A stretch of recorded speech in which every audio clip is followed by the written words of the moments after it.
United States Army Air Force is off for Berlin. Bucking a 70-mile-an-hour headwind, our flying forts hit temperatures ranging as low as 58 below zero as it bombs away over the German capital.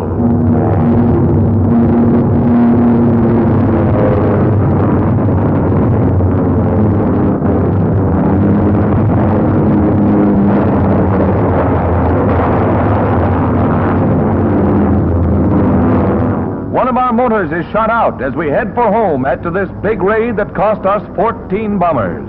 That channel is a welcome sight. Air Force pictures show how flares are used to signal which forts have wounded crewmen aboard and to send medical ground crews into action. They'll be ready with first aid and blood plasma.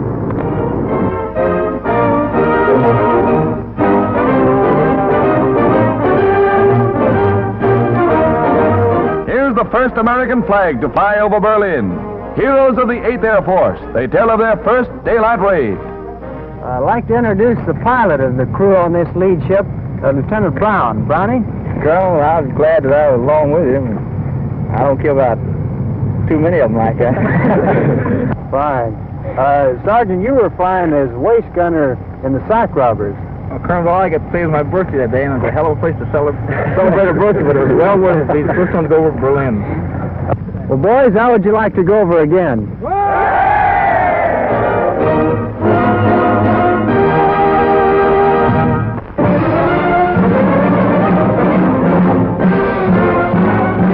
German prisoners of war in a northern Michigan camp take to their daily chores with a will, as the Signal Corps pictures show.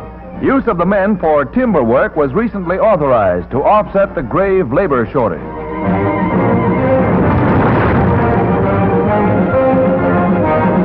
Many of these men are expert shoemakers. Prisoners receive 80 cents a day. They may save it or spend it at the prison canteen. Meals equivalent to those of the Army are served and apparently enjoyed. There is no boredom here. This is imprisonment in humane America.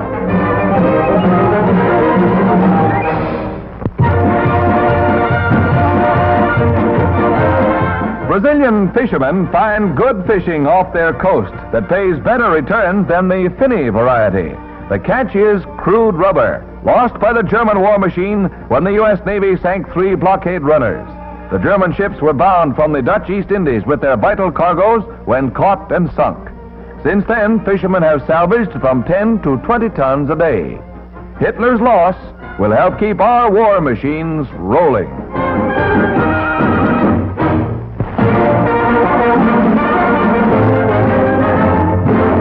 At an airport somewhere in the Caribbean, a huge U.S. transport brings in Eleanor Roosevelt. Signal Corps pictures show her stopping off here on one of her many trips. The Caribbean is important in America's defensive pattern, and Mrs. Roosevelt, with General Shedd, reviews the troops that are the bulwark of our far-flung defenses to the south.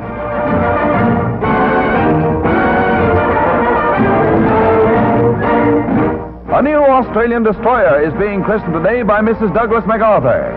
Named the Bataan in tribute to these gallant men of General MacArthur's who fought the Japs to the very end, she will bear an honored name. Listen thee, Bataan, and may God bless you.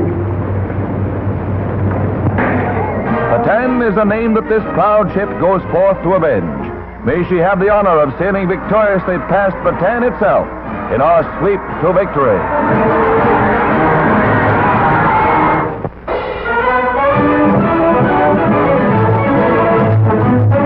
A task force raids the Saipan-Tinian Islands in the Marianas Group. Jap planes attack.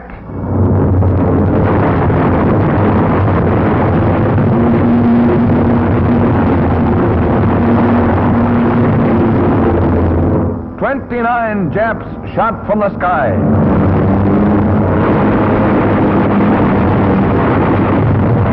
Altogether, including those wrecked on the ground, we accounted for 135 Jap planes. In addition, 2 enemy cargo ships were sunk and 9 others damaged. We lost only 6 planes. Not one of our ships was sunk. These are official Navy pictures.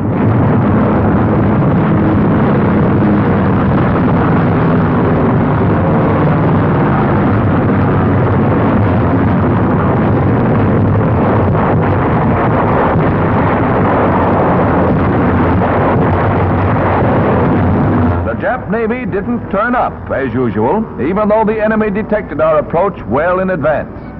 Navy Secretary Knox said this raid in the one on Truk proved our mastery of the Pacific.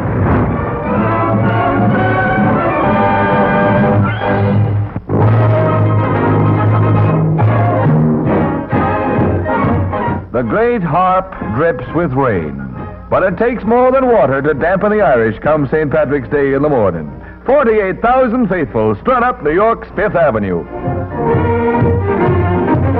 The wee ones were there, too.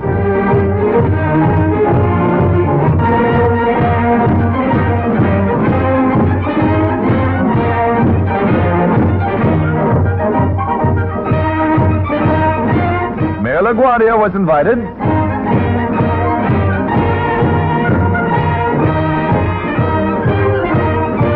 There may be water in those boots, but watch that strut.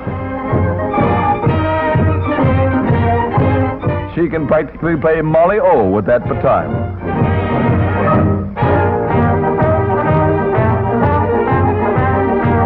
Sure, and it's a long parade with many of the fighting Irish missing. Today they're fighting on nearly every Allied front. May St. Patrick be with them.